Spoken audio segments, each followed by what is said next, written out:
Ramayapatnam port విషయంలో ప్రస్తుత TDP కూటమి ప్రభుత్వంపై వైసీపీ అధినేత జగన్ తీవ్ర స్థాయిలో విరుచుకుపడ్డారు. రాష్ట్ర భవిష్యత్తుకు అత్యంత కీలకమైన రామాయపట్నం పోర్టును టీడీపీ పెద్దలు జేబులు నింపేందుకు ఓ భారీ స్కామ్ మార్చారని, రాష్ట్ర ఖజానాకు వేల కోట్ల రూపాయల నష్టం కలిగించేందుకు సిద్ధమయ్యారని ఆయన సంచలన ఆరోపణలు చేశారు. ఈ మేరకు ఆయన సోషల్ మీడియా వేదికగా ఓ పోస్ట్ చేస్తూ ప్రభుత్వంపై ఘాటు విమర్శలు గుప్పించారు. నవ్యాంధ్రప్రదేశ్ ఆర్థికాభివృద్ధికి పోర్టులే కీలకమని భావించిన తమ ప్రభుత్వం రామాయపట్నం, మచిలీపట్నం, మూలపేట పోర్టుల నిర్మాణంలో గణనీయమైన పురోగతి సాధించిందని జగన్ గుర్తు చేశారు. ఈ 3 పోర్టులకు సంబంధించి భూసేకరణ, అన్ని రకాల చట్టబద్దమైన అనుమతులు, ఆర్థిక వనరుల సమీకరణ వంటి అత్యంత క్లిష్టమైన పనులన్నీ తమ హయాంలోనే పూర్తయ్యాయని ఆయన వివరించారు. ప్రాజెక్టుల పూర్తి కోసం ఈపీసీ కాంట్రాక్టులను కూడా ఖరారు చేసి 2024 జూన్ నాటికి నిర్మాణ పనుల్లో చెప్పుకోదగ్గ పురోగతి సాధించామని తెలిపారు. ఇంత కష్టపడి ఒక రూపు తీసుకొచ్చిన పోర్టును ఇప్పుడు టీడీపీ ప్రభుత్వం అప్పనంగా ప్రైవేటు పరం చేసేందుకు కుట్ర పన్నుతోందని ఆయన ఆరోపించారు. రామాయపట్నం పోర్టు వల్ల రాష్ట్రానికి అపారమైన ఆర్థిక ప్రయోజనాలు చేకూరనున్నాయని జగన్ తన పోస్టులో ప్రస్తావించారు.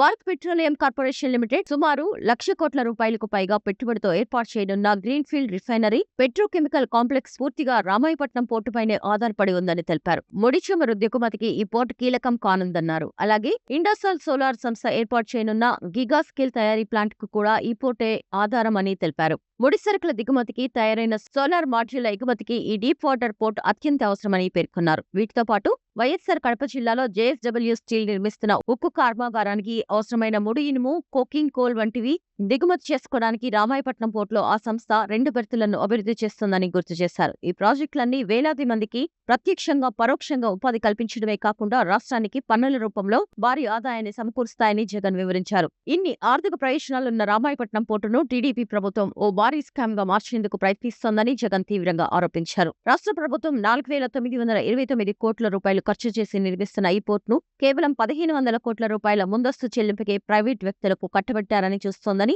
జగన్ విమర్శించారు. దీనివల్ల రాష్ట్ర ఖజానాకు తీరని నష్టం వాటిల్లుతుందని, మిగిలిన 3,500 కోట్లకు పైగా అప్పుల భారాన్ని రాష్ట్ర ప్రభుత్వమే మోయవలసి వస్తుందని ఆవేదన వ్యక్తం చేశారు. టీడీపీ పెద్దలకు నగదు ప్రవాహాలు సృష్టించడమే ఈ కుట్ర వెనుక ఉన్న అసలు లక్ష్యమని ఆయన ధ్వజమెత్తారు.